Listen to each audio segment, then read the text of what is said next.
Yo, welcome back, kembali lagi di channel Atowa Hayato. Bagaimana kabar nakama sekalian? Semoga selalu baik-baik saja. Yos, ini adalah video soft versi lengkap untuk 1032. Dan tanpa basa-basi lagi, langsung aja kita masuk ke ceritanya.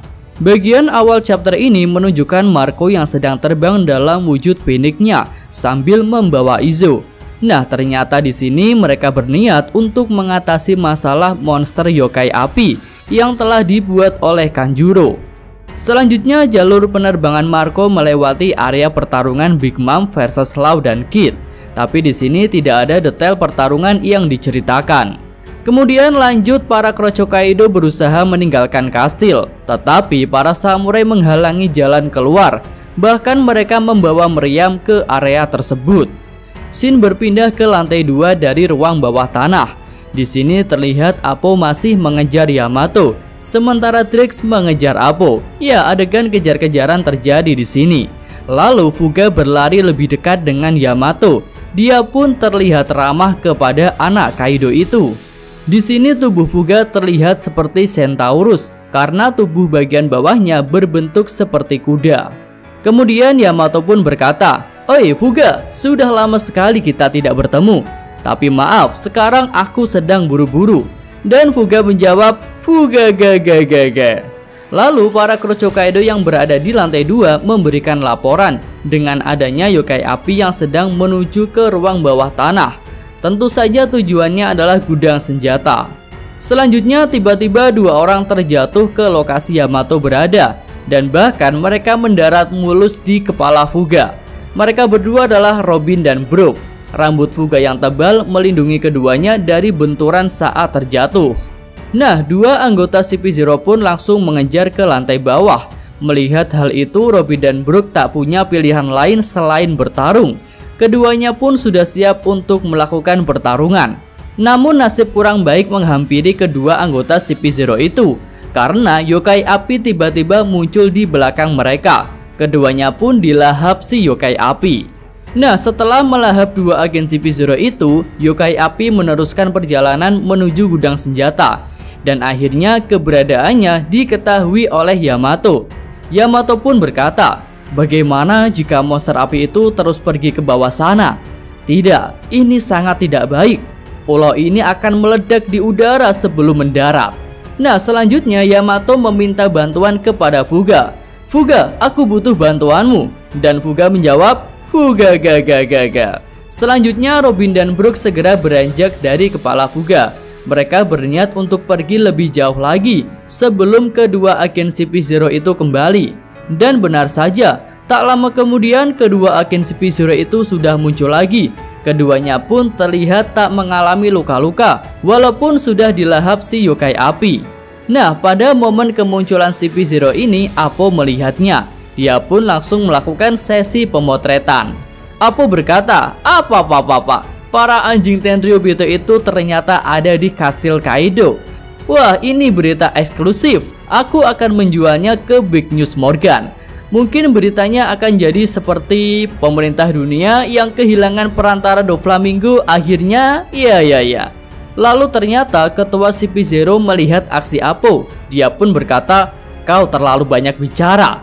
Lalu dia menyerang Appo dengan Shigan. Serangan itu telak mengenai Appo hingga membuatnya terjungkal dan berdarah. Tak lama kemudian Drix tiba di lokasi Appo. Dia pun cukup terkejut melihat situasi yang ada. Lalu ketua CP0 berkata, "Drix, kau pikir kami tidak tahu identitas aslimu?" Dan Drix menjawab, "Lalu kenapa kau tak coba memberiku alasan mengapa kalian ada di sini?"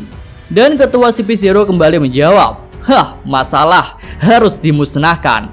Ya, setelah percakapan itu terjadi, Appo melakukan serangan. Serangan Appo itu tepat mengenai wajah ketua CP0 dan muncul sebuah ledakan. Setelah menyerang, Appo berkata, "Itu tadi sakit tahu, sialan kalian agen pemerintah dunia." Lalu Drix pun berkata, "Jadi kau masih hidup ya?" Dan Appo menjawab, "Ya, tentu saja. Aku memakai Busosoku Haki untuk mengurangi damage serangannya. Tapi jika mereka mau bertarung akan kulayani." Dan Drix kembali berkata, "Ya, tentu saja, karena kaulah yang memulainya."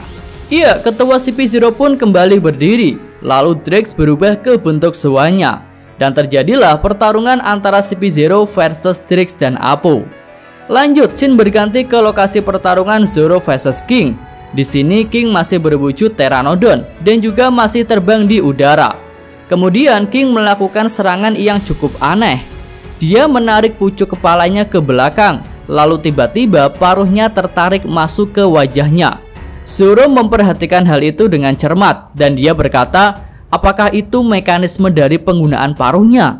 Nah, setelah seluruh paruhnya masuk ke kepala, King melepaskan kepalanya dengan cepat dan dia melakukan serangan tempura udon. Serangan itu membuat kepala King melaju dengan cepat seperti ketapel.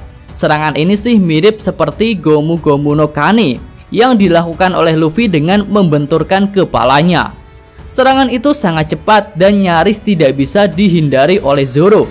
Zoro pun tak berpikir untuk menahan serangan King itu, karena menurutnya serangan King seperti sinar laser yang tak bisa ditahan. Setelah menyerang, King pun berkata, sejak zaman dahulu inilah cara Pteranodon untuk berburu mangsanya. Ya, selanjutnya Zoro menyerang King, namun King menghindarinya dengan mudah. Dia pun kembali menembaki Zoro dari udara. Nah, pada momen ini Zoro berpikir bahwa dia tidak bisa terus bertarung dengan cara seperti ini karena energinya akan lebih dulu habis daripada King. Zoro pun bertanya kepada King, api di punggungmu itu apakah kemampuan spesial dari Pteranodon? Dan King menjawab, bukan, hal itu berbeda. Zoro kembali berkata, hah, berbeda? Apa maksudnya? Cepat turun ke sini dan beritahu aku. Selanjutnya Zoro menggunakan jurus Black Tatsumaki. Namun lagi-lagi jurus itu tak berguna karena King melindungi diri menggunakan sayapnya. Melihat hal itu, Zoro bertanya lagi, apakah itu pelindung dari seorang dinosaurus? Dan King menjawab, ya benar, tapi aku lebih spesial dari itu. Setelah mengatakan itu, King kembali ke wujud manusianya dan bertarung jarak dekat dengan Zoro menggunakan pedang. Nah, saat momen ini Zoro kembali berpikir. Dia bergumam, aku menyerangnya beberapa kali, tapi dia tak berdarah sedikit pun. Dan sayapnya juga punya kemampuan yang hebat. Lalu dia juga punya kemampuan api yang aneh. Siapa orang ini sebenarnya? Manusia ikankah atau ras raksasa? Atau mungkin ras lain yang belum pernah kutemui?